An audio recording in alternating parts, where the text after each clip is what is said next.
Social media पर जो गाना वायरल हुआ, देश हमारा कहां जा रहा, कहो नरेंद्र मजा आ रहा, आज उसके गायक को धमकियां मिल रही हैं। फोन लगातार बज रहे हैं। कहा जा रहा है कि उसे जेल भेज दिया जाएगा। लेकिन ये धमकियां आवाज को नहीं रोक सकती। ये गाना सिर्फ मजाक नहीं, बल्कि देश की सच्चाई पर चोट था। बेरोजगारी, शिक्षा की असमानता और आम लोगों की तकलीफों पर सवाल। अब आप देखेंगे कि खुद प्रियांशु ने क्या कहा, क्यों उसने ये गाना गाया और धमकियों के बीच भी आवाज क्यों नहीं रुकी। उसका साफ कहना है, डर कर बैठना विकल्प नहीं है। समाज और छात्रों के लिए आवाज उठाना फर्ज है। ये सिर्फ गाना नहीं है, ये सच्चाई की आवाज है जो डर और दबाव के बीच भी बुलंद है। अब आगे वीडियो में देखिए कि किस तरीके से प्रियांशु ने अपने विचार और अनुभव सामने रखे हैं। इलाहाबाद परियाग हो गया और बनारस क्योटा, धनी राम का खेत बिक गया, थारी बचाना लोटा। टूटी चप्पल पहन के मनसुख, टूटी चप्पल पहन के मनसुख बोरा उठा रहा है, और इधर मन मौजी मन की बातें सुना रहा है। देश हमारा कहाँ जा रहा, कहो नरेंद्र मजा आ रहा। देश हमारा कहाँ जा रहा, कहो नरेंद्र मजा आ रहा। डॉलर सर पर पांव जमाए, मुंह बल पड़ा रुपया भैया। डॉलर सर पर पांव जमाए, मुंह बल पड़ा रुपया। और भक्त चिल्लाए रहे हैं जय गंगा जय गैया। और भक्त चिल्लाए रहे हैं जय गंगा जय गैया। जो गंगा के लिए लड़ा वो, जो गंगा के लिए लड़ा वो जीवन गवा रहा है। और हमारा देसी नीरो बंसी बजा रहा है। देश हमारा कहाँ जा रहा, कहो नरेंद्र मजा आ रहा। देश हमारा कहाँ जा रहा, कहो नरेंद्र मजा आ रहा। नमस्कार, आप देख रहे हैं स्टेट मिरर हिंदी में। आपके साथ तो अवनीश शर्मा। आज जो हमारे साथ जुड़े हैं वो इस समय सोशल मीडिया पर खूब वायरल हो रहे हैं एक गाने की वजह से, कहो नरेंद्र। आज हम उनसे ही बात करेंगे, उनसे गाना भी अपने दर्शकों को सुनवाएंगे। प्रियांशु जी, स्वागत है स्टेट मिरर हिंदी में। बिल्कुल, आपका भी बहुत बहुत धन्यवाद कि आपने इन सब मुद्दों को लेकर, देश में जो माहौल है, इन तमाम चीजों को लेकर आप आवाज उठा रहे हैं। बिल्कुल, आपका भी बहुत बहुत धन्यवाद कि आपने वक्त दिया इन तमाम सारे मुद्दों को उठाने के लिए, जो देश में भी जो गतिविधियां हो रही हैं और सोशल मीडिया पे गाना वायरल हुआ है। इसके पीछे भी रीजन तमाम सारे हैं, तमाम परिस्थितियां हैं देश की, और उन परिस्थितियों को उठाने का काम कर रहे हैं। आपको भी बहुत बहुत धन्यवाद। प्रियांशु जी, सबसे पहले मैं जानना चाहूंगा कि आप रहने वाले कहाँ के हैं और कहाँ से पढ़ाई कर रहे हैं। फिर आगे बात करेंगे गाने को लेकर के। मैं रहने वाला हूँ मऊ जिले का। मऊ जिला पूर्वांचल उत्तर प्रदेश का एक जिला है, बलिया के पास में पड़ता है। जी। और मैं इलाहाबाद में भी तैयारी कर रहा हूँ। यहाँ इलाहाबाद विश्वविद्यालय से मेरी पढ़ाई हुई है। यहाँ से अभी ग्रेजुएशन मेरा कंप्लीट हुआ है इस बार। तो आप जो गाना गाए हैं किस मकसद से गाए हैं, क्या सोच कर गाए हैं? फिर लास्ट में गाना जरूर सुनाइएगा। बिल्कुल, ये जो गाना को लिखा है आशु मिश्रा ने, और इसको सबसे पहले गाया गया था अनुष्टुप बैंड के द्वारा। अनुष्टुप बैंड ने इसे कंपोज किया था, और वहां से मैंने कॉपी किया था। और ये गाना हम लोग इलाहाबाद में गा रहे थे। इलाहाबाद अभी पिछले दिनों प्रयागराज पुस्तक मेला लगा हुआ था। जी। तो उस पुस्तक मेले में हम लोग जनचेतना के नाम से स्टॉल लगाए हुए थे। जनचेतना मतलब लोगों के बीच में किताबें पहुंचाने का काम करती है, जो किताबें प्रगतिशील किताबें हैं, जो समाज को बदलाव की दिशा में देखता है, इन किताबों को पहुंचाने का काम करता है। और उसी स्टॉल पे हम लोग वॉलेंटियर के तौर पे, छात्र के तौर पे वहां पे गए थे। हम लोग वॉलेंटियर कर रहे थे जनचेतना का। जी। तो वहां पे हम लोगों ने इस गीत को गाया, देश हमारा कहाँ जा रहा, कहो नरेंद्र मजा आ गया। जी। यह एक तरह से व्यंग्यात्मक गीत है, और जब ये गीत सोशल मीडिया पे जाता है तो लोग इसे अपनी आम जिंदगी से जोड़ते हैं, और जोड़ के इसको देखते हैं और बहुत सारे लोगों को शेयर भी करते हैं। इस वजह से भी ये सोशल मीडिया पे काफी गीत वायरल हुआ है। बिल्कुल, इस गाने को खूब तेजी से शेयर किया जा रहा है, इंस्टाग्राम हो या ट्विटर हो या फेसबुक हो, हर जगह खूब तेजी से वायरल हो रहा है। तो एक बार हमारे दर्शकों को अगर इस गाने के बारे में गा कर बताएं, फिर उसके थोड़ा से अर्थ जानेंगे हम आपसे। अम, इलाहाबाद प्रयाग हो गया और बनारस क्योटा, धनी राम का खेत बिक गया, थारी बचाना लोटा। टूटी चप्पल पहन के मनसुख, टूटी चप्पल पहन के मनसुख बोरा उठा रहा है, और इधर मन मौजी मन की बातें सुना रहा है। देश हमारा कहाँ जा रहा, कहो नरेंद्र मजा आ रहा। देश हमारा कहाँ जा रहा, कहो नरेंद्र मजा आ रहा। डॉलर सर पर पांव जमाए, मुंह बल पड़ा रुपया भैया। डॉलर सर पर पांव जमाए, मुंह बल पड़ा रुपया। और भक्त चिल्लाए रहे हैं जय गंगा जय गैया। और भक्त चिल्लाए रहे हैं जय गंगा जय गैया। जो गंगा के लिए लड़ा वो, जो गंगा के लिए लड़ा वो जीवन गवा रहा है। और हमारा देसी नीरो बंसी बजा रहा है। देश हमारा कहाँ जा रहा, कहो नरेंद्र मजा आ रहा। देश हमारा कहाँ जा रहा, कहो नरेंद्र मजा आ रहा। बिल्कुल प्रियांशु जी, इसी सुर के साथ जो आपने गाया, इसीलिए सोशल मीडिया पर खूब तहलका मचा रहा है। मेरा एक और सवाल है कि जो आप दिशा छात्र संगठन है, इसके बारे में थोड़ा सा जानकारी दीजिए। उस संगठन किस तरह से काम करता है, छात्रों की कैसी आवाज उठाता है, इसके बारे में थोड़ा सा जानकारी दीजिए। बिल्कुल। दिशा छात्र संगठन लगभग देश के 13 राज्यों में काम कर रहा है और 35 से ज्यादा यूनिवर्सिटीज में काम कर रहा है। और दिशा छात्र संघ शिक्षा सबके लिए समान एवं निशुल्क शिक्षा होनी चाहिए, ये नारा इसलिए हम लोग उठाते हैं क्योंकि आज शिक्षा की हालत क्या है, चाहे वो विश्वविद्यालय की हालत देख लीजिए या फिर जो प्राइमरी स्कूल है उनकी हालत देख लीजिए। आज पूरे देश भर में जो सरकारी स्कूल हैं उन सरकारी स्कूलों को तबाह और बर्बाद किया जा रहा है। जो प्राइवेट स्कूल खुल रहे हैं वो प्राइवेट स्कूल दुकानों में तब्दील हो चुके हैं अभी। आप कॉपी कहाँ से लेंगे, किताब कहाँ से लेंगे, जूता टाई बेल्ट आप कहाँ से लेंगे, ये आप नहीं तय कर सकते हैं, ये स्कूल वाले तय करते हैं। इसलिए पैसे का एक बैरिकेड लोगों के सामने खड़ा होता जा रहा है। हम लोग इलाहाबाद विश्वविद्यालय में पढ़ाई करते हैं।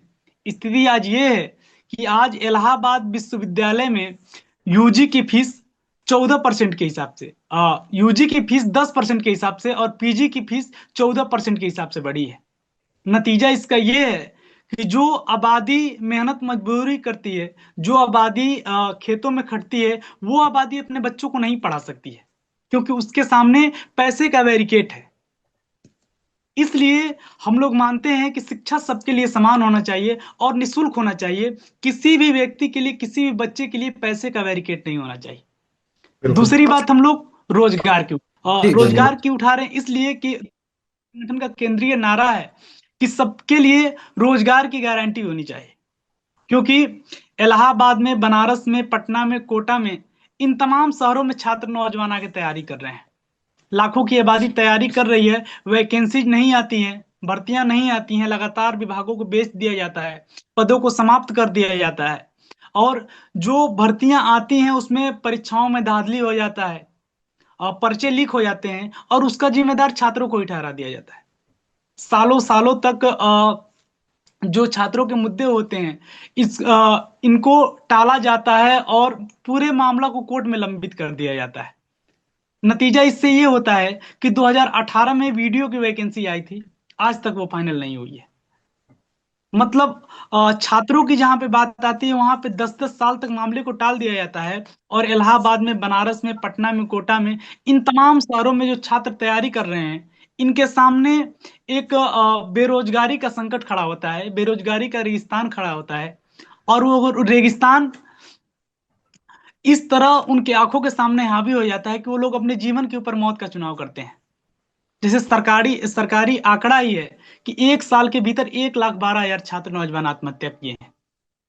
तो इस तरह के जहां भी संघर्ष होते हैं, जहां भी इस तरह की चीजें होती हैं, वहां पे दिशा छात्र संगठन बोलता है और उसका केंद्रीय नारा है कि सबके लिए समान एवं निःशुल्क शिक्षा होना चाहिए, सबके लिए रोजगार होना चाहिए, और देश दुनिया में जहां भी जुल्म होता है, उत्पीड़न होता है, इसके खिलाफ बोलता है। दूसरी इस चीज कि जी जी दिशा छात्र संगठन इसलिए भी बनाया गया कि तमाम सारे छात्र संगठन अलग अलग विश्वविद्यालयों में काम करते हैं।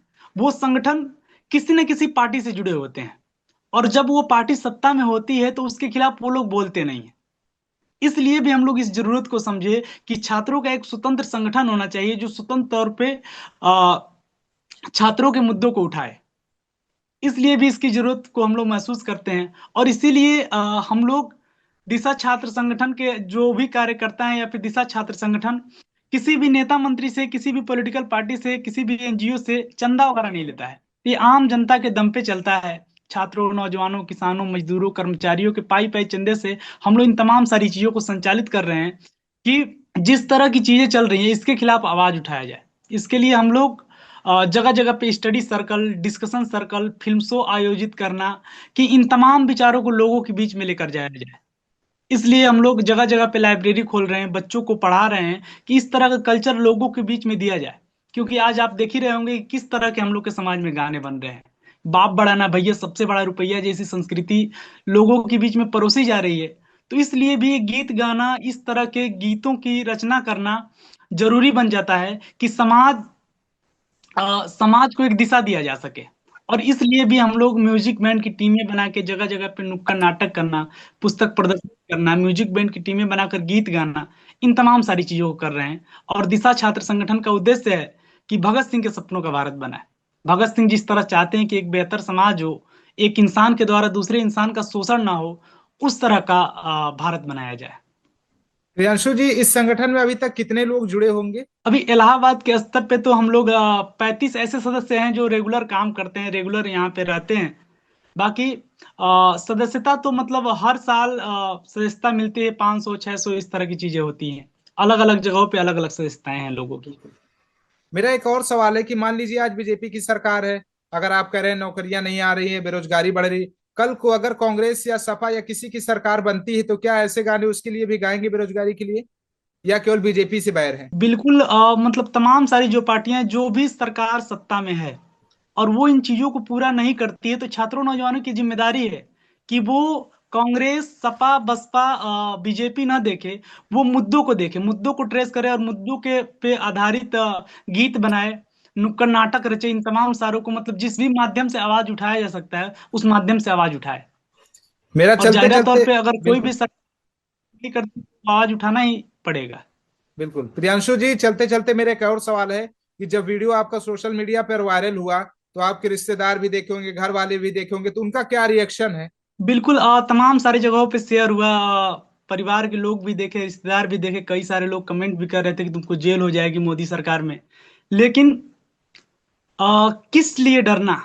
मान लीजिए कि अगर यहाँ पे इलाहाबाद में हम तैयारी कर रहे हैं, या फिर कोई भी छात्र आता है एक उम्मीद लेकर, एक सपना लेकर तैयारी करने, और वो हताश निराश होकर आत्महत्या कर ले रहा है, तो क्या वो विकल्प है कि इसके खिलाफ लड़ना विकल्प है?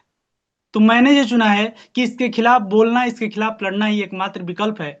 और इसलिए हम लोग ये तमाम सारी चीजें कर रहे हैं। क्या माता पिता की तरफ से सपोर्ट मिल रहा है, या कहा जा रहा है कि शांत हो जाइए, पढ़ना है, आपको करियर बनाना है, इन चीजों पर मत उतरिए? नहीं, इस तरह के तो सवाल आते हैं लोगों के दिमाग में, और लोग पूछते हैं इस तरह के सवाल।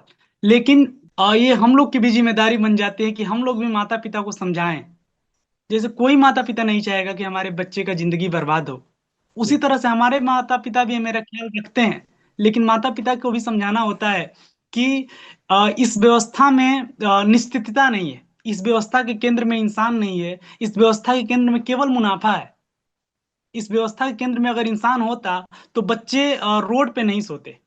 लोग रोड पे, इलाहाबाद का नाम बदल के प्रयागराज कर दिया गया, लेकिन इलाहाबाद में आप आके देखेंगे तो लोग रोड पे सो रहे हैं। यहाँ पे उनके लिए घर नहीं है। अभी झुग्गी बस्ती के इलाके में हम लोग पिछले दिनों गए थे, वहां पे लोगों के पास घर नहीं है। वहां पे शौचालय नहीं है, पानी की व्यवस्था नहीं है, और उनके बाहर बाहर वो टीन लगा दिया गया है कि लोग उन्हें देख ना पाए। जो कुंभ में लोग नहाने के लिए आ रहे हैं माघ मेले में, वो लोग देख ना पाए। तो जब ये तमाम सारी चीजें हो रही हैं, तो क्या इसके खिलाफ चुपचाप बैठा जा सकता है? हमें लगता है कि ये जो हमारे देश के क्रांतिकारी रहे हैं, जो लोग क्रांतिकारी आंदोलन में पार्टिसिपेट किए, भगत सिंह, राजगुरु, सुखदेव, इन तमाम लोग अपने देश दुनिया की समस्याओं के बारे में देख रहे थे, और देखने के बाद उसमें उतरे, संघर्ष किए और शहीद हुए। आज जरूरत है कि उनको याद किया जाए और उनके विचारों की रोशनी में चला जाए। इसलिए भी बिल्कुल। हम लोग ये तमाम सारी चीजें कर रहे हैं। क्या प्रियांशु जी, जनता के बीच जाकर, जैसे आपने बताया कि इलाहाबाद की कुछ ऐसी जगह जहाँ झुग्गी झोपड़ी में लोग रह रहे हैं, क्या उन लोगों के बीच जाकर के आपके जो गाना लिखे उनके मन में आया कि ऐसा गाना लिखना चाहिए जो सच्चाई है? मेरा सवाल ये था कि जो गाना लिखा गया है, क्या आप लोगों ने जा जाकर के उस चीज को महसूस किया कि इस पर गाना लिखा जा सकता है इस तरह का? बिल्कुल, बिल्कुल इस तरह के गाने हम लोगों ने महसूस किया। हम लोग जगह जगह पे, यहाँ पे इलाहाबाद के स्तर पे हम लोग 2-3 जगह बच्चों को पढ़ाते भी हैं, झुग्गी बस्तियों में जाकर। तो हम लोग इन चीजों को रेगुलर देख रहे हैं, इन चीजों को लगातार महसूस कर रहे हैं कि हम लोग तो अभी ठीक ठाक कमरे में रह ले रहे हैं, लेकिन अभी बारिश आ जाए, अभी कोई आंधी आ जाए, तो उन झुग्गी बस्तियों में ऊपर छप्पर नहीं है। बिल्कुल। बिल्कुल। जाती नालियां हैं, उन नालियों में लोग रह रहे हैं, और वहां के बच्चे जो हैं, वो बच्चे काफी कुछ कर सकते हैं उनको अगर अवसर मिले तो, लेकिन उनको अवसर नहीं मुहैया हो पा रहा है। हमारी इस खबर पर आपका क्या कहना है, हमें कमेंट में जरूर बताएं, और ऐसी तमाम जानकारी के लिए बने रहिए स्टेट मिरर के साथ।